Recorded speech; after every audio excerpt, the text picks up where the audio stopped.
Good morning, beautiful people of the Center for Spiritual Living. As you heard from our host, Tom Yanes, this morning, we're continuing our focus this month on the power of meditation. All of the recommended books for this month have the words "the power of" in them, or "the power," so that by the end of the year we'll have covered a lot of territory that relates to the power of spiritual living, the spiritual experience. And this month's recommended book is the one I wrote on the power of meditation. And we started off the beginning of this month on week 1, talking about how to work with a restless mind. And in that week, I covered some of the myths that go along with meditation, and one of them being that meditation is really hard to do. Another myth is that you have to be able to completely quiet your mind to have a correct and proper experience of meditation. Another one being that meditation takes a lot of time, and I just don't have that kind of time for it. What's another one?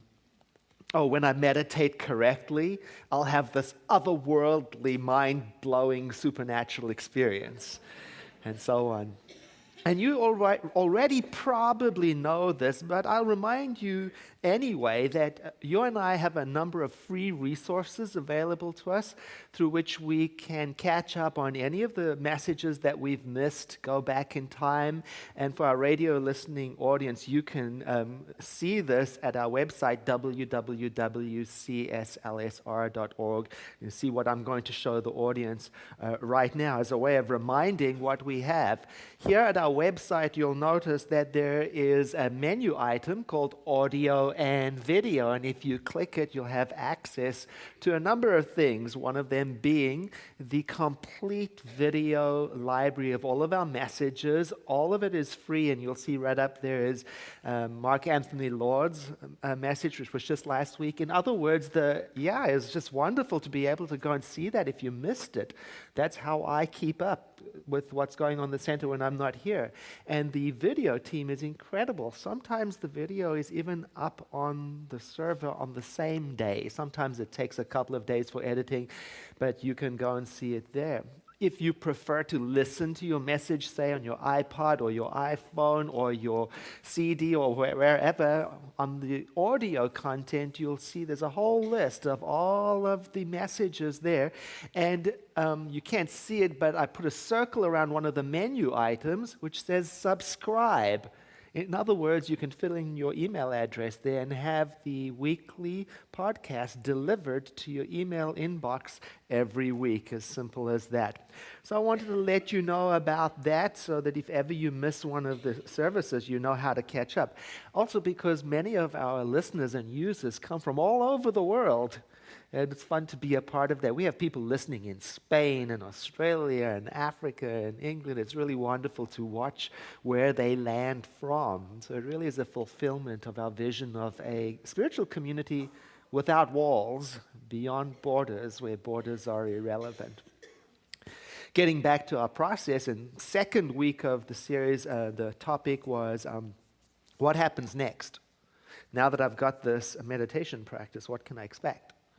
Well, some of the things we said we might be able to expect is an increase in clarity, a decrease in attachment, clinging, a real sense of how important it is to have balance and sometimes a rest from even spiritual practice, shifts in perspective, peace and quiet.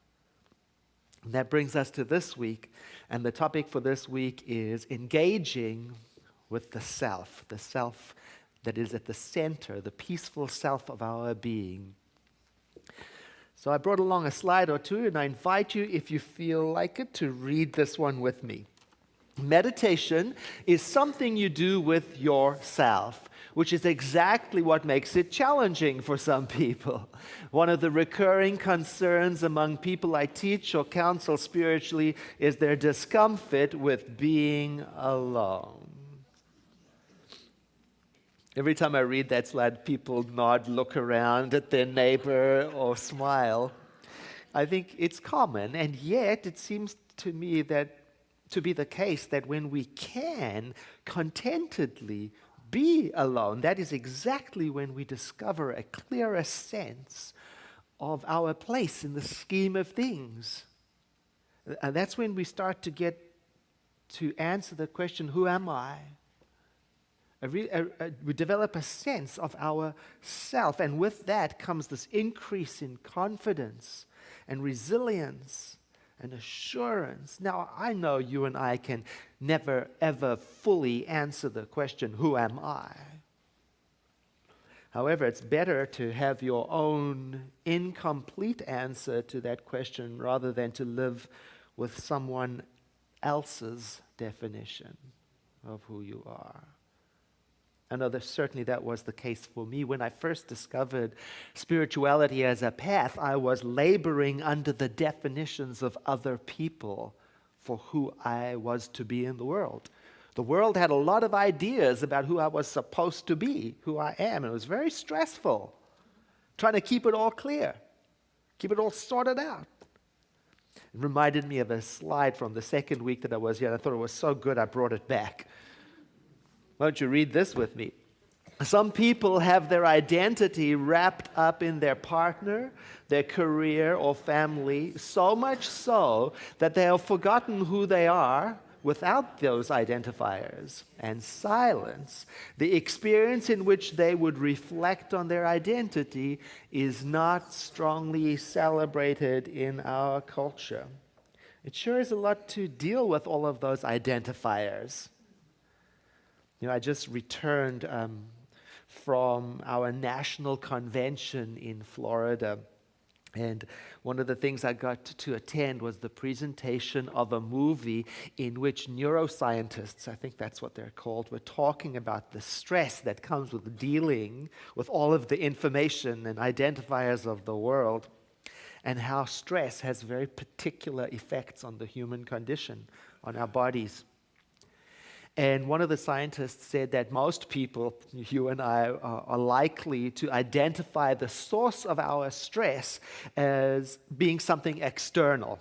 You know, some of these things. Yeah, you know, partners, people, employment, possessions, particulars. And the scientists went on to say in their message that actually, in fact, in reality, is an inside job, and that stress comes from how we interpret the world. One of the scientists talked about our body's capacity to reset after an appropriate stressor, a normal stressor. You know, like a kid nearly falls off a chair and you reach out to grab him or her, and then once everything's okay and the adrenaline sets back down and it's all well, reset. That's normal.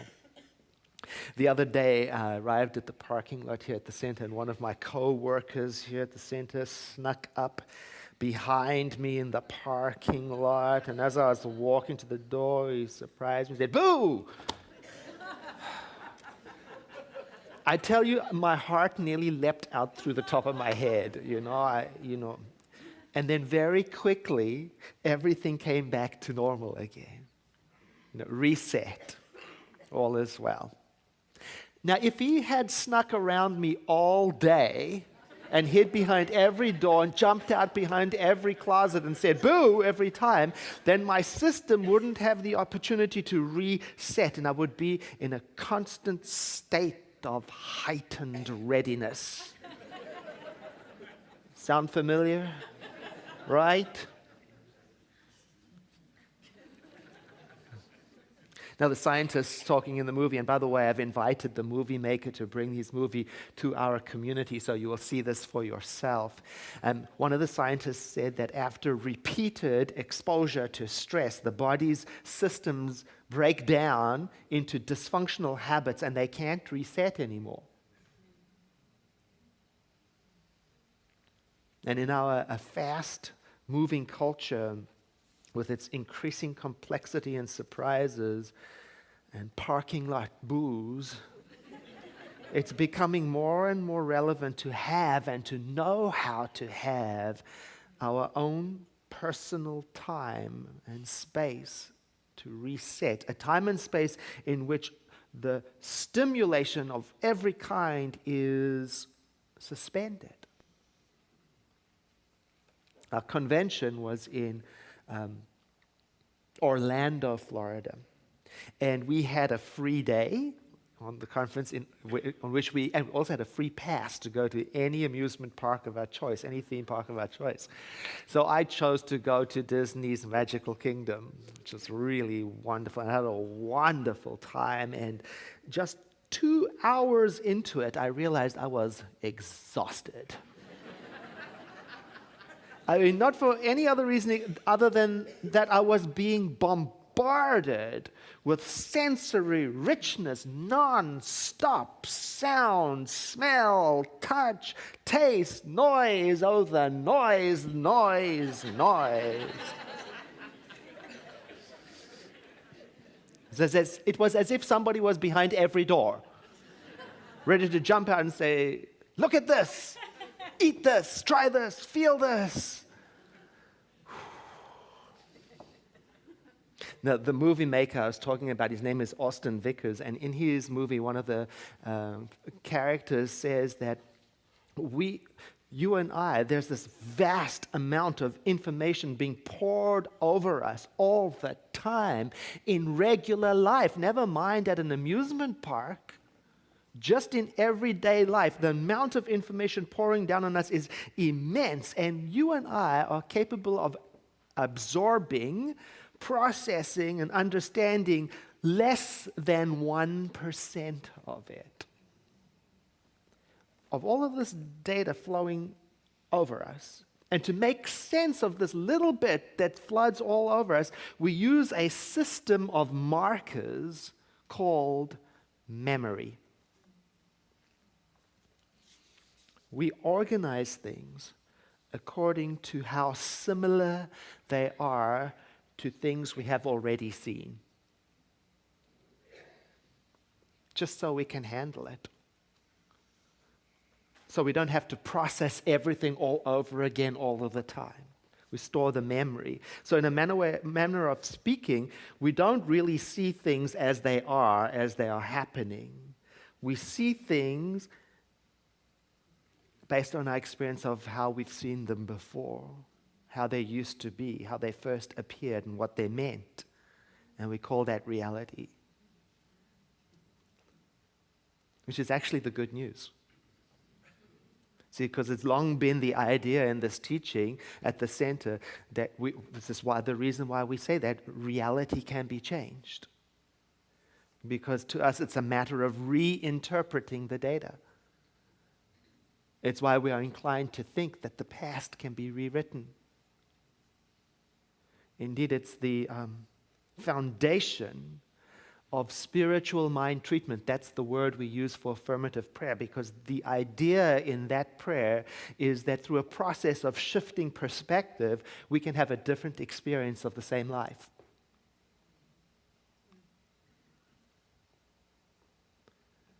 Now, the keynote speaker at the end of the conference was Jean Houston. And she said it this way, describing reality.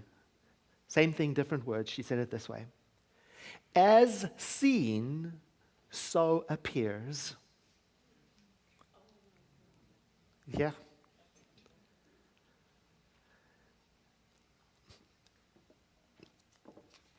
But who has the time to spend seeing things differently, right?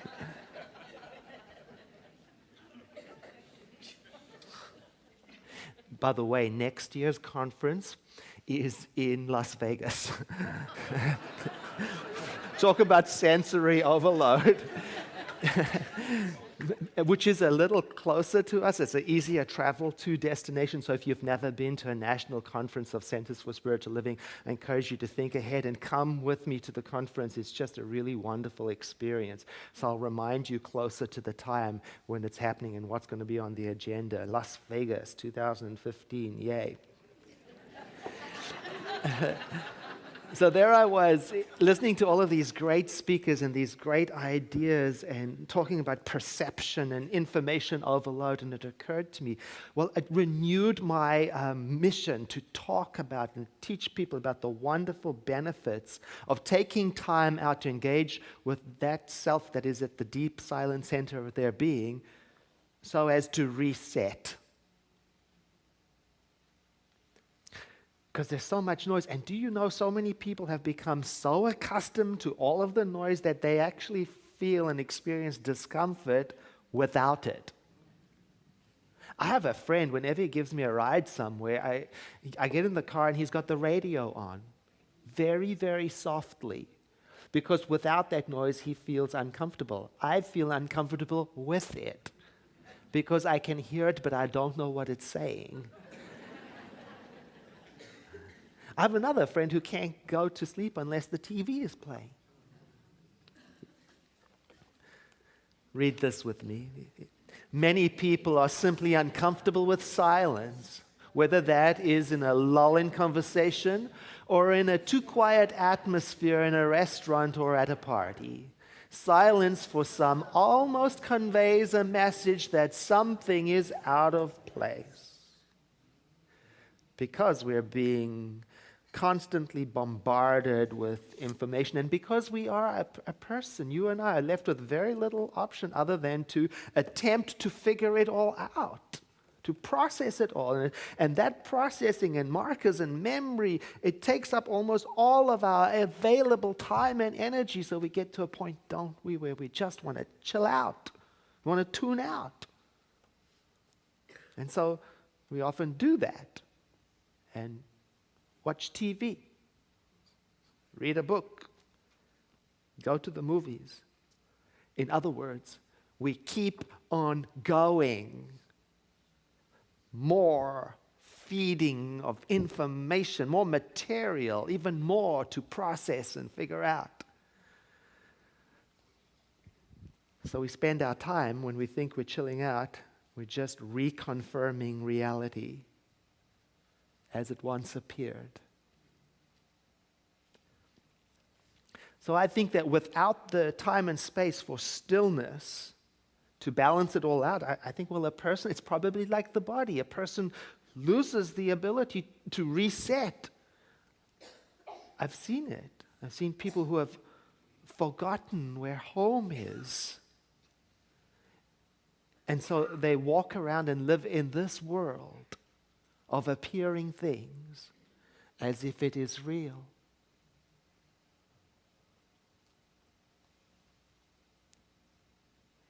Walking around that theme park, I noticed that after a while I got to a point where I stopped being able to see things or feel things or experience or even think. I just realized I was just walking, numb, like a robot, I couldn't do it. I stopped being there. I stopped being where my body was. I couldn't take it in. It was too much. I tuned out or in.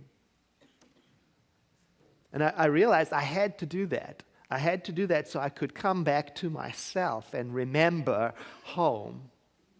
And in that moment, as soon as I remembered that the silence within me had never ever departed, that's when I was able to return to the park and be amused by it again. Right? Reset. And although it seemed to me that I had been disconnected for a very long time, in reality it only took a moment, and that's the nature of this refreshment. It just takes an instant. Time changes in that inner world. Things seem longer and shorter than they really are. Like this 5 minutes of silence we have in our service. When we first started doing the silent meditation, and I'll tell you why we started, because we had a visitor once and he came and said, you talk about inner life, meditation, contemplation, and all these things, but silence is conspicuous by its absence in your service. He said, I feel like I'm just bombarded with information. I went, wow, he's absolutely right. So I brought in some silent. First time we did 1 minute, there was nearly a revolution. And then we built up to 5 minutes, and I remember one gentleman was very disturbed by it. He said to me, "Those 15 minutes that we sit still is absolutely unbearable." He couldn't come anymore because of the 15 minutes.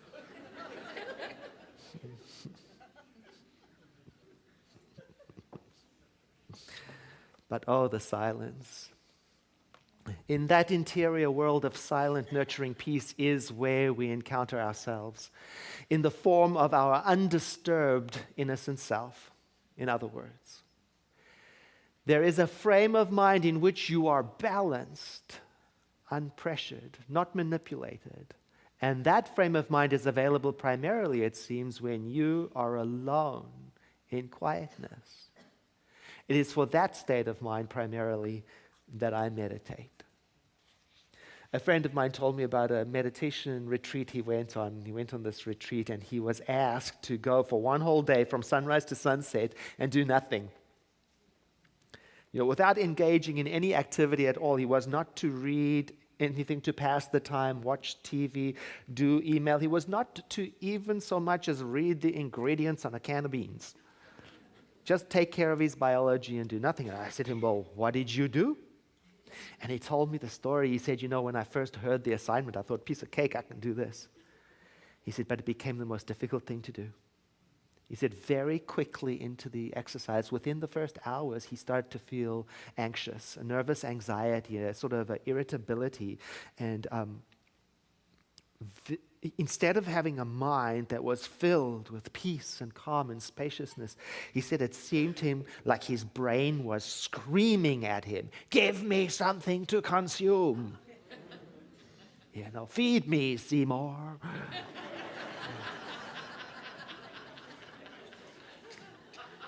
So I said to him, "What did you do? What did you do?"